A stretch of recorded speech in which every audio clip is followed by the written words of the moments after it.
Happy Friday, 5th grade. It's Miss Morgan, and I'm here to do some practice problems with you before you are going to do them on your own in the class kit today. So I'm going to show you my paper, and we're going to do two problems together. This first one, we are going to do 423.5 times 10 to the power of 2. The first thing we want to do is get rid of this exponent. We want to write that just as a regular number. So I know 10 to the power of 2.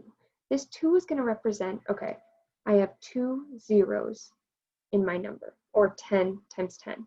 So that's what my exponent represents. I'm going to rewrite this number. I'm just going to bring it down. And now, move my face a little bit. And now, I'm going to do exactly what we've done this past week. I'm going to put a box around this number, and I'm going to make this number 100 times larger. When I think I want to make this number larger, I want to push it towards the big side of my place value chart. So I want to make 2 more boxes because of these 2 zeros on the big side of my place value chart. That's the way I want to push my numbers. Remember that my decimal is tattooed. It cannot move. My numbers can move. My numbers can get bigger and smaller, but my decimal won't move. And now I'm going to copy down my boxes. Okay, well, I know my numbers are going to get 100 times larger. That means they're going to move 2 times 10 times 10. That gets me to 100. So my 4 will move twice, my 2 will move twice, my 3 will move twice, and my 5 will move twice. And just like in class, y'all always show me that we can fill in these empty boxes with a 0. So we know that this answer is 42350. 42,350.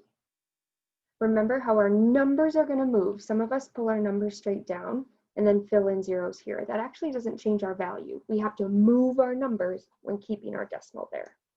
Let's do this next one. We just made that one bigger. Let's make this one smaller. We're going to first take care of our exponent. Okay, well, I know 10 to the power of 3 means that I'm going to have 3 zeros. 1, 2, 3. Okay, I have that.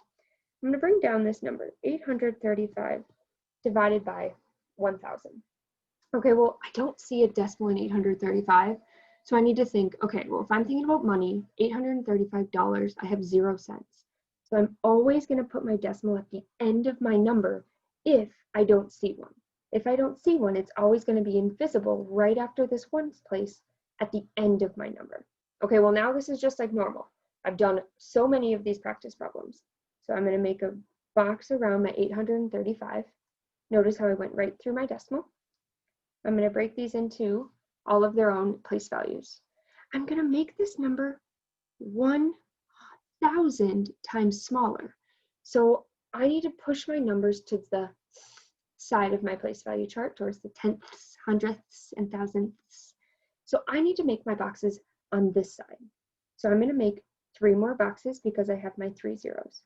1, 2, 3. Okay, I'm going to copy those down. I'm going to make all the same boxes and especially make sure that my decimal drops straight down. It doesn't move. My decimal doesn't move. It's tattooed. But I know that 1, 2, 3. These 3 zeros tell me my numbers have to move 3 spaces so that they get smaller. They want to get 1,000 times smaller. So 1, 2, 3.